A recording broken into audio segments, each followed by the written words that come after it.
नमस्कार। मैं हूँ आसीमा भट्ट। आज मैं आप लोगों को श्री सूरज प्रकाश जी की एक कहानी सुनाने जा रही हूँ, करोड़पति। लीजिए सुनते हैं उनकी कहानी। करोड़पति। इस समय भी वो लिफ्ट के पास खड़ा इशारे से किसी न किसी को अपनी तरफ बुला रहा होगा, या फिर कैंटीन में बैठा अपनी ताज़ा रचना जोर जोर से पढ़ रहा होगा। जिसने भी उससे आंख मिलाई उसी की तरफ उंगली से इशारा करके अपनी तरफ बुलाएगा और भर्राई हुई आवाज़ में कहेगा, मैं आपको एक शब्द दूंगा, आप उसका मतलब किताबों में ढूंढना, किसी पढ़े लिखे आदमी से पूछना। मैं आपसे सच कहता हूँ, उस शब्द से ये ऑफिस, ये शहर, ये दुनिया सब बदल जाएंगे, बेहतर हो जाएंगे। आप मुझे मिलना अगर आपके पास वक्त ना हो। यहाँ तक आते आते उसकी सांस बुरी तरह फूल चुकी होगी और वो हाँफने लगेगा, वहीं बैठ जाएगा। सांस ठीक होते ही फिर से उसका ये रिकॉर्ड चालू हो जाएगा, सामने कोई हो ना हो। तब तक बोलता रहेगा जब तक दरबान उसे खदेड़ कर बाहर न कर दे या भीतर न धकेल दे। ये करोड़पति है। असली नाम पुरुषोत्तम लाल, चपरासी है। आजकल सनक गया है। कभी खूब पैसे वाला हुआ करता था, खेती बाड़ी थी, 2-3 घर थे, शहर के कई चौराहों पर पान के खोखे थे। आजकल खाने तक को मोहताज है। अपने अच्छे दिनों में उसने सबकी मदद की। बेरोजगार रिश्तेदारों को काम धंधे पे लगाया। इसी चक्कर में सब कुछ लूटता चला गया। कुछ रिश्तेदारों ने लूटा और कुछ ऑफिस के साथियों ने निचोड़ा। अपने पैसों को वसूलने के लिए करोड़पति सबके आगे गिड़गिड़ाता फिरा। नतीजा ये हुआ कि वो सनक गया, बहकी बहकी बातें करने लगा। जब पी लेता है तो और भी बुरी हालत हो जाती है। कभी गाने लगता है तो कभी जोर जोर से बोलने लगता है। भगवान जाने कितना सच है या लोगों की उड़ाई हुई है। एक दिन किसी सनक के चलते एक दिन ऑफिस के बाद घर जाते समय एक थैले में ढेर सारी चीज़ें, पेपर वेट, पंचिंग मशीन, कागज़, पेन, पेंसिल, जो भी मेज़ों पर पड़ा नज़र आया, थैले में ठूस लिया। शायद दिन में किसी से कहा सुनी हो गई होगी। उसी को जोर जोर से कोसता हुआ बाहर निकला तो दरबान ने यूं ही पूछ लिया, थैले में क्या ले जा रहे हो करोड़पति? तो उसी से उलझ गया, ऊंच नीच बोलने लगा। दरबान ने उसे वहीं रोक लिया और रिपोर्ट कर दी, करोड़पति सामान चोरी करके ले जा रहा है। करोड़पति पकड़ा गया। सुरक्षा अधिकारी ने अपनी तरफ से पूरी कोशिश की कि उसके खिलाफ मामला ना बने। बेचारा पहले ही दुनिया भर का सताया हुआ है। लेकिन पता चला कि करोड़पति अव्वल तो पिए हुए है और दूसरे ढंग से बात करने को तैयार नहीं है। कभी कहे कि ये सामान फलां साहब ने अपने घर पर मंगवाया है, तो कभी कहे कि वो ऑफिस की नौकरी छोड़ रहा है, अब इसी सामान की दुकान खोलेगा। उसने अपने आप को ये कहकर और भी फंसा लिया कि ये तो कुछ भी नहीं है, वो तो अरसे से थैले भर भर कर सामान ले जाता रहा है। उसके खिलाफ मामला बना और उसे सस्पेंड कर दिया गया। तब से और सनक गया है। मैले कुचैले कपड़े, एकदम लाल आंखें, नंगे पैर, हाथ में 5-7 कागज, दाढ़ी बढ़ी हुई। तब से रोज सुबह लिफ्ट के पास खड़ा सबको पुकारता रहता है। कोई उसके सामने नहीं पड़ना चाहता। वे तो बिल्कुल भी नहीं जिन्होंने उसकी सारी पूंजी लूटकर उसकी ये हालत बना दी है। उसकी सबसे बड़ी तकलीफ ये है कि वो घर और बाहर दोनों ही जगह से फालतू हो गया है। घर वालों की बला से वो कल मरता है तो आज मरे, कम से कम उसकी जगह परिवार में किसी को तो नौकरी मिलेगी। उनके लिए तो वो अब बोझ ही है। ऑफिस में उसकी परवाह किसे है? वहाँ वो अकेला पागल ही तो नहीं, एक तो एक पागल भरे पड़े हैं, एक से एक पागल भरे पड़े हैं। कुछ हैं और कुछ बने हुए हैं। जो नहीं भी हैं वो सबको पागल बनाए हुए हैं। कोई भी करोड़पति से बात नहीं करना चाहता। उसे देखते ही सब दाएं बाएं होने लगते हैं, दूर दूर करते हैं। कौन इस पागल के मुंह लगे। अगर कोई धैर्यपूर्वक उसकी बात सुने, उससे सहानुभूति जताए, तो शायद उसके सीने का बोझ कुछ उतरे। लेकिन किसे फुर्सत। जब उसकी इंक्वायरी के लिए तारीख तय हुई तो यूनियन से उसका डिफेंस तय करने के लिए कहा गया। यूनियन को भला ऐसे कंगले में क्या दिलचस्पी हो सकती है। उन्होंने भी टाल मटोल करना शुरू कर दिया। जब करोड़पति को उनके रुख का पता चला तो वो वहाँ भी गाली गलौज कर आया।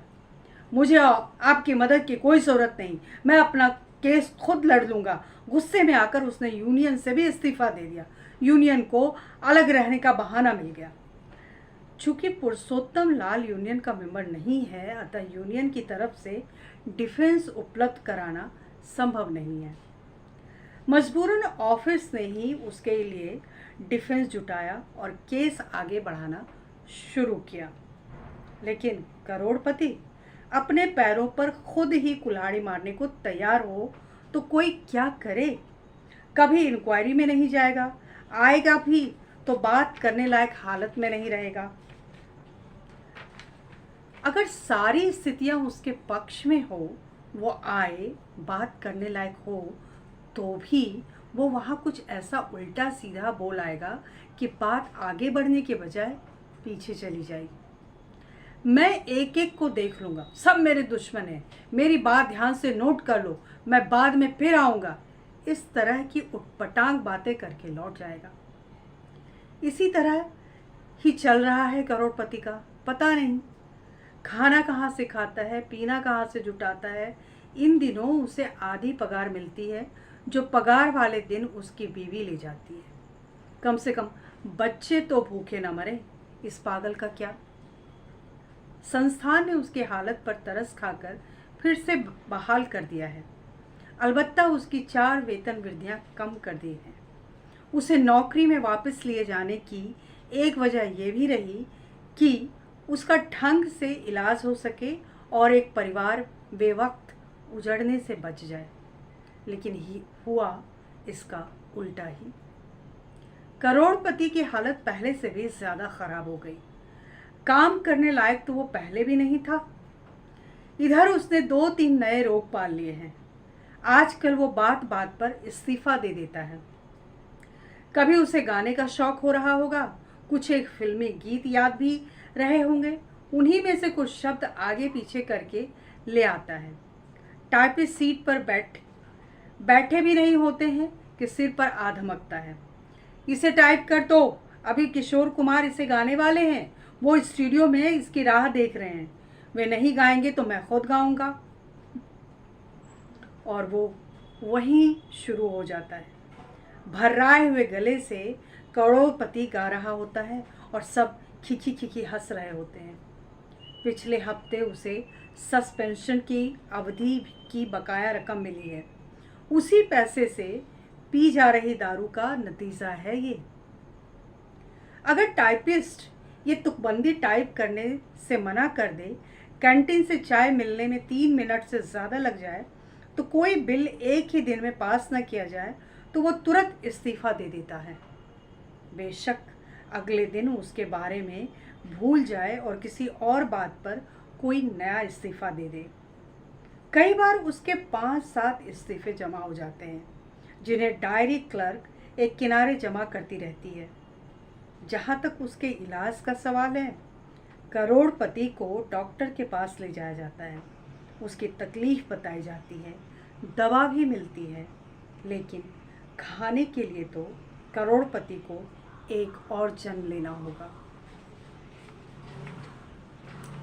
करोड़पति लापता है। पिछले कई दिनों से न घर पहुंचा है और न ऑफिस ही। वैसे तो पहले भी वो कई बार 2-2, 4-4 दिनों के लिए गायब हो जाता था, लेकिन जल्दी ही मैले कुचैले कपड़ों में लौट आता था। इस बार उसे गायब हुए महीना भर होने को आया है। उसका कहीं पता नहीं चल पाया। इस बार पगार वाले दिन उसकी बीवी उसे ढूंढते हुए ऑफिस आई। तभी सबको याद आया कि कई दिनों से करोड़पति को नहीं देखा। कई दिन से वो घर भी नहीं पहुंचा था। वैसे तो कभी भी किसी ने उसकी परवाह नहीं की थी, पर घर पर न दफ्तर पर। अब अचानक सबको करोड़पति याद आ गया था। बीवी को पगार वाले दिन उसकी याद आई थी, बल्कि जरूरत पड़ी थी कि आधी अधूरी जितनी भी पगार है करोड़पति से हस्ताक्षर करवा कर ले जाए। अगली पगार तक करोड़पति अपने दिन कैसे काटता था, क्या करता था, ये उसकी सिरदर्दी नहीं थी। बेशक कर्जे वसूलने वाले भी पगार के आसपास मंडराते रहते थे कि उसके हाथ में लिफाफा आते ही अपना हिस्सा छीन लें, लेकिन उसकी बीवी की मौजूदगी में कुछ भी वसूल नहीं कर पाते थे। अलबत्ता बीवी को ही डरा धमकाकर 150 निकलवा पाए, यही बहुत होता था। वे भी अब परेशान दिखने लगे थे। करोड़पति नहीं है, अब क्या वसूलें और किससे वसूलें। अब अचानक सबको याद आने लगा है कि किसने करोड़पति को आखिरी बार कहाँ देखा था। किसी को हफ्ता भर पहले स्टेशन पर पूरी भाजी खाते नजर आया था, तो किसी ने उसे सब्जी मंडी में मैले कुचैले कपड़े पहने भटकते देखा था। किसी का ख्याल था कि वो या बिल्कुल वैसा ही एक आदमी थैला लिए शहर से बाहर जाने वाली एक बस में चढ़ रहा था।